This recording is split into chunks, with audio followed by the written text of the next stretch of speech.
ini membuat ya. Assalamualaikum warahmatullahi wabarakatuh. Waalaikumsalam warahmatullahi wabarakatuh. Nah, kita akan membahas pembelajaran hari ini tentang konteks diagram dan data flow diagram. Ya, nah saya langsung saja akan set dulu contoh supaya Anda tidak kaget. Ya, nah ini Anda pahami. Ada kelihatan itu? Sudah, Nah, Pak. Sudah, Pak. Ini Anda akan diharapkan membaca sebuah data flow diagram. Tetapi juga diharapkan nanti membuat, bukan hanya membaca. Nah, pertanyaan saya, jika Anda melihat sebuah data flow diagram berikut ini terkandung informasi apa kira-kira nih? Jadi itu pelajaran sistem informasi dalam analisa sistem ini. Kira-kira informasi apa ini, ada yang tahu? Ini ada pasien, ada dokter. Kira-kira apa informasinya? Pendaftaran nggak, Pak? Iya. Di rumah sakit, Pak. Ya, pendaftaran di rumah sakit. Jadi ini Anda harus paham bagaimana nanti membuat ini ya. Nah, sekarang kalau Anda melihat, membaca, berarti ini pendaftaran pasien lama dan pasien baru. Kalau pasien baru langsung ke sini. Kalau pasien lama dia cari dalam sebuah sistem, terus ini dan lanjut ya sampai langkah 4.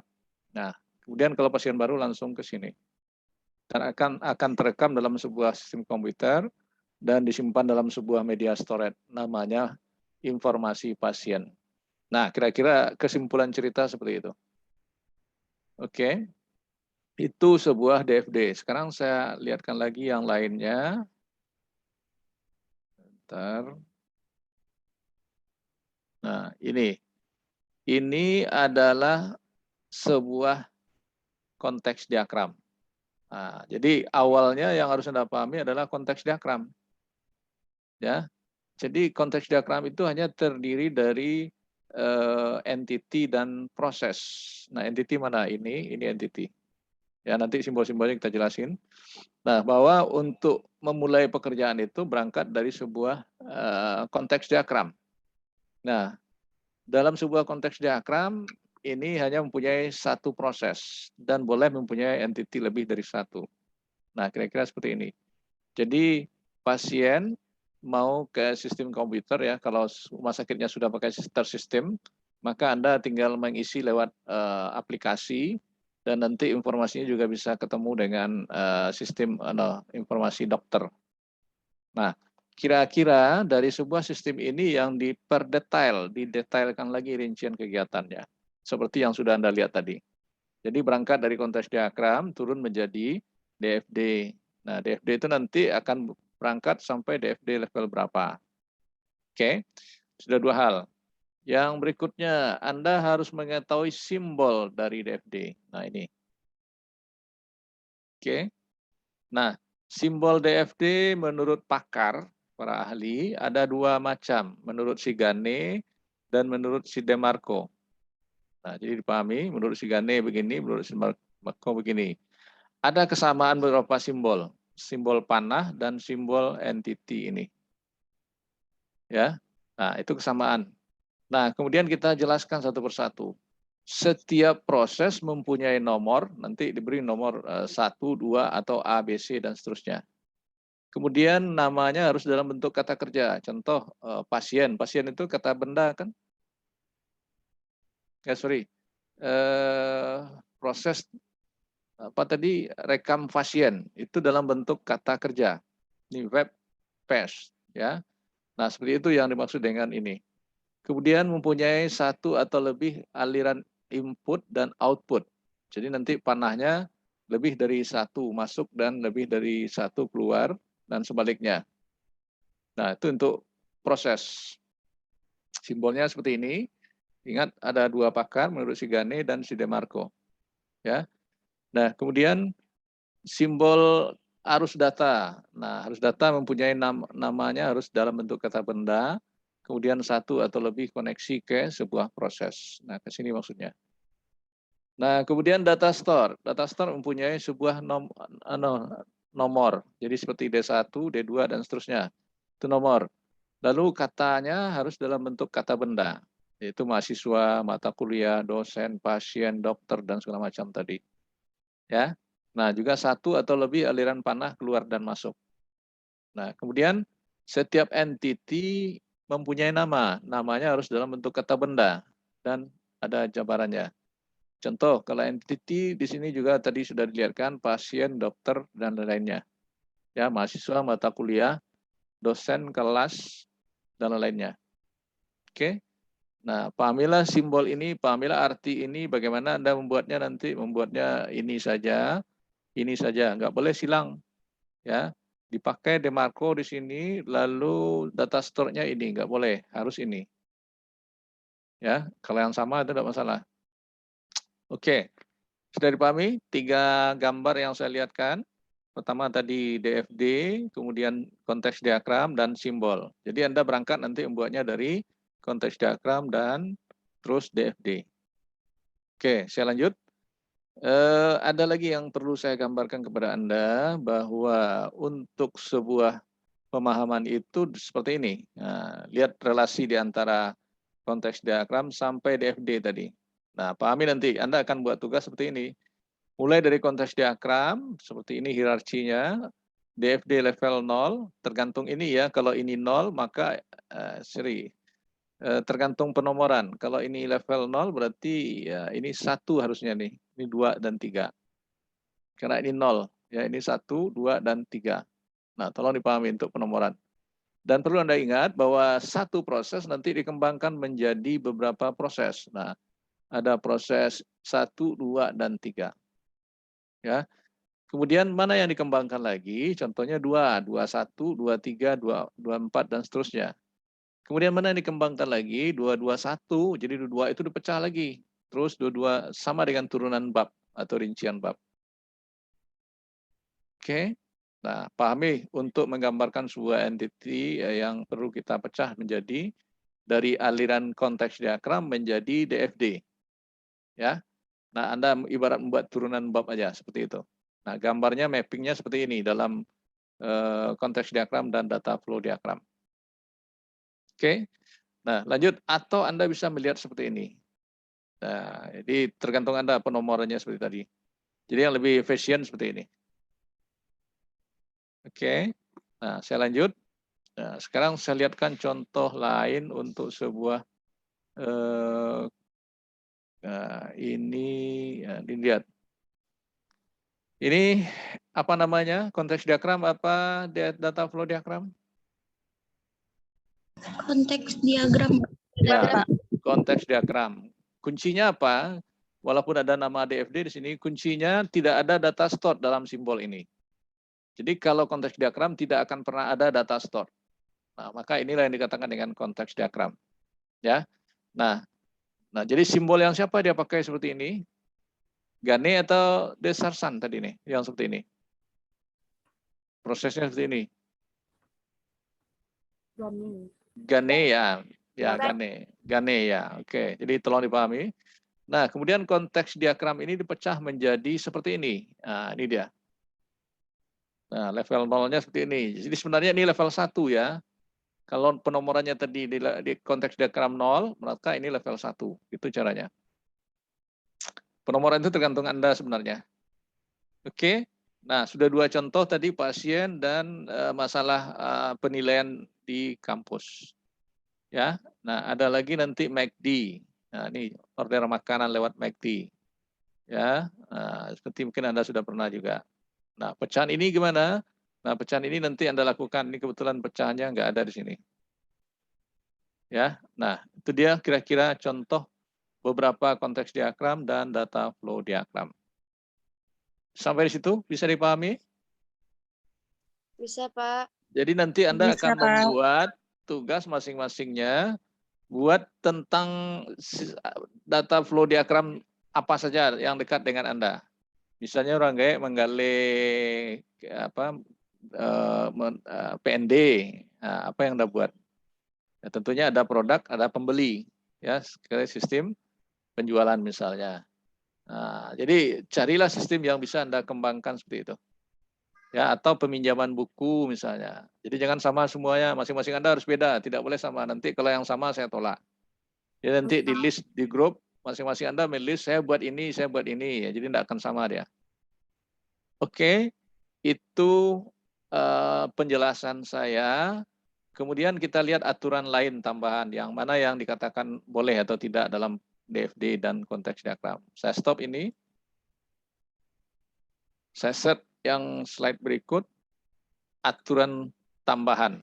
Nah, aturan tambahan di sini dilihat ya. Saya langsung ke gambar ya. Materi sudah saya kirim semuanya kepada Anda.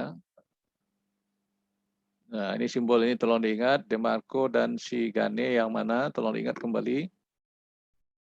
Ya. Terus, nah ini perboden yang tidak boleh. Anda membuat sebuah proses lalu langsung keluaran panas saja, ini nggak boleh. Sebaliknya langsung masuk panas saja lalu hanya proses saja, ini nggak boleh. Ini perboden. Harusnya gimana? Ada masuk dan ada keluar. Ya, ada masuk dan ada keluar. Ini juga seperti ini. Tadi masuk saja, keluarnya nggak ada. Nah, ini keluar aja langsung. Oke, bisa dipahami? Yang perboden 1? Pak. Ya. Bisa, Pak. Lanjut. Perboden 2. Lihat perboden 2. Ini dari data store ke data store. Tidak boleh seperti ini. Dari entity ke data store tidak boleh. Dari data store ke entity tidak boleh. Bagaimana yang benarnya? Nah, ini dia. Entity ke data store harus melalui proses. Entity ke data store harus melalui proses. Data store ke entity harus melalui proses. Jadi tolong dipahami ini. Sudah 5 hal yang harus Anda pahami mana yang perboden tadi dan bagaimana membenarkannya. Oke, kita lanjut. Nah, langsung ke entity juga tidak boleh. Nah, jadi ini dia yang benarnya. Oke, sudah 6. Nah, sekarang lihat. Proses ke data store dibuat panah timba balik tidak boleh. Jadi harusnya gimana? Harus menuju ke data store dulu, dari data store ke proses. Jadi begitu membuat panahnya. Jadi jangan nanti seperti ini ya. Berikut, ini ada 3 proses yang silang tetapi dalam instruksi yang berbeda. Ini tidak boleh. Kalau yang silang harusnya dalam instruksi yang sama.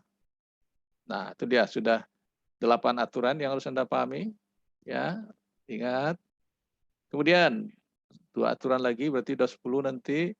Ini instruksi yang berbeda lalu dibuat seperti ini dalam, ini juga tidak boleh. Nah, lihat panahnya tadi bedanya dengan di atas. Ini juga tidak, ini yang benarnya. Ya.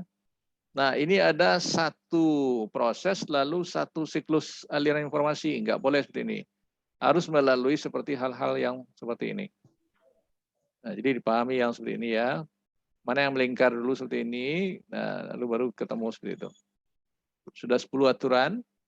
Kita lihat lagi. Nah, ini sudah 10 aturan tadi yang perlu Anda ingat. Ini contoh. Ini benar atau salah? Lihat contoh DFD ini benar atau salah? Salah. Salah. Yang benarnya gimana? Kalau Anda sudah melihat instruksi yang di atas tadi? Yang entity accounting terus diproses dulu. Nah, diganti dengan proses. Berarti ini proses ke-3. Baru dia bisa dalam satu aliran informasi. Payment, ini payment data. Oke, bisa dipahami? Bisa, Pak. Ya. Nah, itu yang kunci dalam pembuatan DFD dan konteks diagram tadi. Nah, ini dia jawabannya. Ya, alirannya seperti ini. Oke. Nah, sekarang ini contoh lain, konsumen dan kitchen. Ini konteks diagram. Nah, ini DFD-nya. Nah, seperti itu. Ya. Nah, tolong dipahami nanti penggambaran seperti ini dan penyimpanannya juga jangan salah-salah nanti ya. Ini membuat Anda aturannya sama dengan rambu-rambu lalu lintas, Anda berdiri di letter S nggak boleh, letter P juga nggak boleh. Nah, itu yang tolong diingat. Oke, itu keterangan saya. Lalu bagaimana membuatnya? Nah, membuatnya lagi. Nah, diperhatikan. Anda membuatnya sebaiknya menggunakan Microsoft Visio. Kalau dengan Word gimana Pak? Kerepotan ada. Dengan Excel gimana Pak? Ada kerepotan. Jadi gimana bagusnya dengan Visio?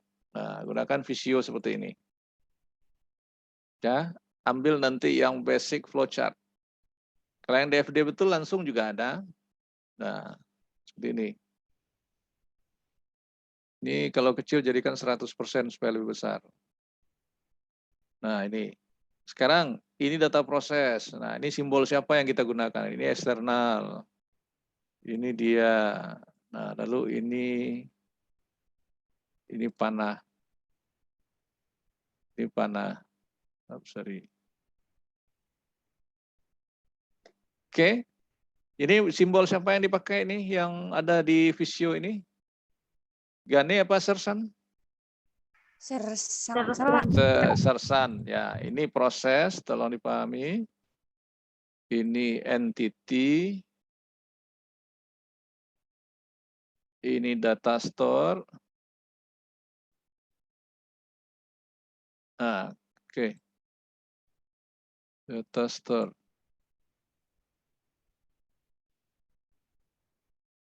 Nah, ini aliran data. Oke. Jadi tadi kita membuat apa yang pertama? Saya contohin aja ya. Tadi ada ini pasien. Lalu ada proses. Ada proses. Ada dokter. Nah, kira-kira seperti itu. Ini lagi posisinya tergantung Anda menyusun aja nanti. Ini lagi, ya. Nah, panahnya kalau muncul nanti Anda perbaiki aja. Ini langsung ke sini. Nah, ini diperbaiki lagi. Nah, sama dengan seperti itu tadi. Ini pasien ke sini. Ya, ini pasien. Ini dokter. Nah, apa kejadian-kejadian yang tadi? Ini contohnya, diperhatikan ya. Nah, ini add new patient. Boleh bahasa Indonesia, boleh bahasa Inggris. Ya. Nah, ini register awal. Nah, lalu ini ke sini tadi ngapain ini? Cek data misalnya. Ini informasi dari dokter. Nah, ini apa lagi ininya? Dan seterusnya, dan seterusnya. Ini ada data store-nya di mana tadi, saya lupa. Nah, ini D1 data pasien. Nah, seperti itu. Nah, lambung ke sini. Nanti langsung ke sini juga boleh. Nah, tergantung Anda membuatnya. Oke. Ada pertanyaan? Demo saya hanya seperti itu, membuat contoh. Ada pertanyaan? Sakila Ramadia, ada pertanyaan? Tidak, Pak. Nanda Amalia Rizky, ada pertanyaan? Pak, Ya. izin tanya nanti, Pak. Ya. Kalau nggak ada Visio, kalau bikin di Word atau Excel boleh, Pak? Excel, Pak. Dibuat dengan apa? Di Word atau Excel, Pak? Boleh, cuman ada kerepotan. Simbolnya nanti ada yang kurang pas. Untuk sementara silakan, karena minggu depan kita akan menggunakan Visio lagi. Minggu depannya Visio lagi. Jadi untuk sekarang, Baik, Pak. boleh Anda buat dengan Word, ya, tetapi Anda kerepotan jadinya. Kalau dengan Visio kita tinggal tarik, tinggal ngetik di dalamnya. Kalau Word agak kerepotan, begitu tarik lalu klik kanan Add Text, lalu dia tidak rapi. Ya, tergantung Anda, yang jelas tugas Anda buat dulu ya. Lalu kelengkapan software saya sudah ingatkan kemarin, lengkapi dengan Microsoft Visio-nya. Karena 2 kali pertemuan lagi kita masih menggunakan Visio untuk ERD dan CPM dan PERS nantinya lagi. Ada pertanyaan lain? Pak, Wafa izin bertanya, Pak. Ya, Maksud di FD turunan itu seperti apa ya, Pak? Masih kurang paham, Pak. turunan itu aliran data. Misalnya apa ya, kalau di rumah sakit tadi sudah terbayang ya. Kalau di tempat lain misalnya Anda ngurus apa? Yang pernah ngurus apa yang pernah, Wafa? Mengurus pembayaran uang kuliah mungkin. Uang kuliah. Nah, Iya, Pak. berarti bayar uang kuliah itu tahapan pertama Anda bayar dari mana? Dari Bank, Pak. mahasiswa ke bank, lalu ke apa? Ke sistem. Ya, nah, bagaimana Anda gambarin itu?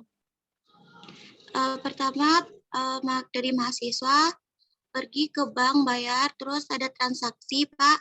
Terus tapi nanti pihak bank akan memberikan bukti pembayaran.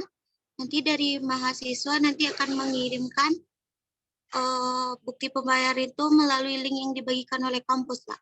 Ke sekre mungkin atau ke pihak keuangan, Pak. Ya, berarti kalau pembayaran uang kuliah kan Anda seperti ini jadinya. Saya gambarin. Ya, ini tuh. Bayar sistem pembayaran buka uang kuliah ya. Ini bank. Nah, itu apa tuh? Konteks diagram kan?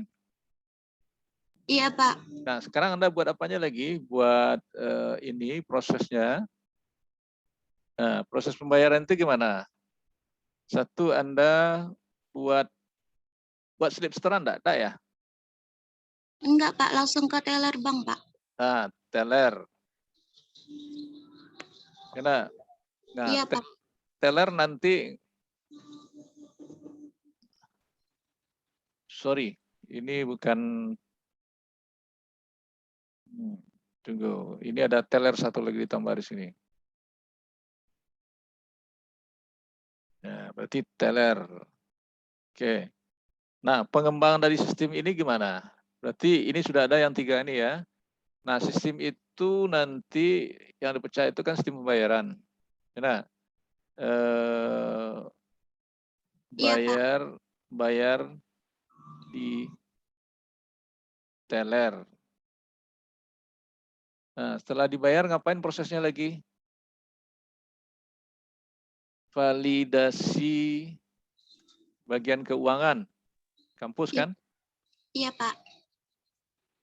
Nah, ini yang ini 1.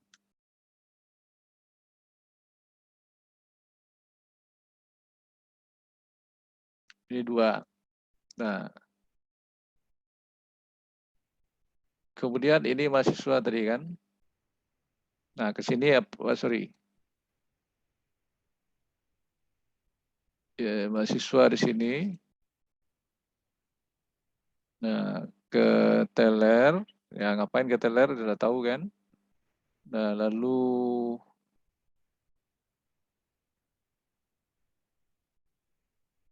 sorry. Ya, Anda yang menggambarkan sebenarnya cerita pekerjaan Anda itu. Apa yang Anda lakukan? Nah, jadi kita membuat ini alur cerita pekerjaan itu, tapi diringkas. Teller ke sini juga. Nah, teller ngapain ke sini? Ini validasi dia. Ini mahasiswa setor, kan gitu. Nah, validasi keuangan apa? Nah, nanti mahasiswa kasih selip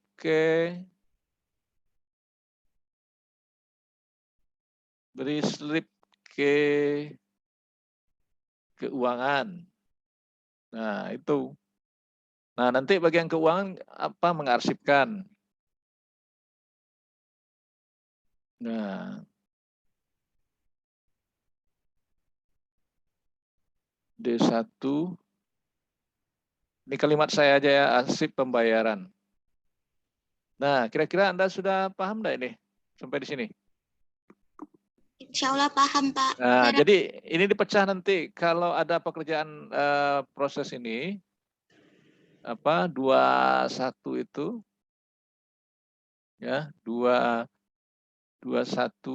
Nah, ngapain 21? Validasi tingkat universitas. Nah, kemudian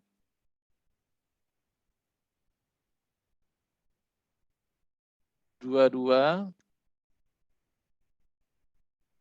validasi tingkat fakultas. Nah, sampai nanti kalau ada prodi ya prodi.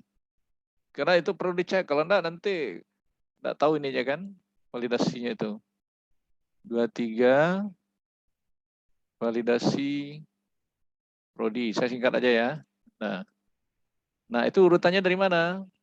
Dari mahasiswa tadi lagi. Nah, ngasih slip setorannya. Nah, ini bisa ke sini alirannya enggak lurus juga boleh. Nah, nanti bagian keuangan siapa juga seperti itu. Paham? Nah, ini level DFD level 1, ini DFD level 2. Kalau ada DFD level 3 silakan nanti. Tergantung uraian kegiatannya. Oke, itu sudah contoh lain itu. Nah, itu yang harus Anda pahami, itu pekerjaan Anda sekarang itu. Oke, ada Baik, Pak. pertanyaan lain? Ada pertanyaan lain? Ada pertanyaan lain? Izin bertanya, Pak. Ya, silakan. Ini tugasnya kapan dikumpul, Pak? Nah, kalau tugas yang pertama ini nanti kan Anda buat satu rangkaian pekerjaan konteks diagram sampai DFD. Nah, sampai jam 6 nanti. Bisa? Kan enggak lama ini. Bisa, Pak. Ya, silakan. Ada pertanyaan lain? Mengirim file di dalam zip nanti ya. Difilekan di zip dulu baru dikirim ke portal Unida SIM, Unida CID itu. Ada pertanyaan lain? Pak, berarti tidak dikirim lewat modul, Pak? Saya ke aja dulu, ke portal aja dulu. Dengan Ibu mungkin ke Moodle disuruh ya. Iya, Pak. Ya, enggak apa-apa, beda-beda enggak apa-apa. Tambah banyak ilmu Anda kan. Baik, Pak. Oke, ada pertanyaan lain? Tidak, Pak. Cukup? Cukup, Pak. Nah, kalau cukup, selamat mengerjakan sampai jam 6 nanti kirim ke itu. Yang tidak punya visio boleh dengan Word. Pokoknya Anda mengerjakan.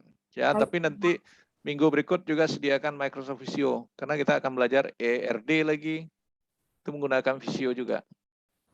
Oke, saya stop ini, saya rekam, saya kirim linknya. Ya, Pak. Oke. Iya, Pak. Baik, Pak. Makasih ya, Pak. Ya, terima kasih atas perhatian Anda yang hadir semuanya, 41 orang ya. Ya, Pak. Iya, Ya, 41 orang. Buka kamera dulu yang 41 ini. Buka kameranya. Pak.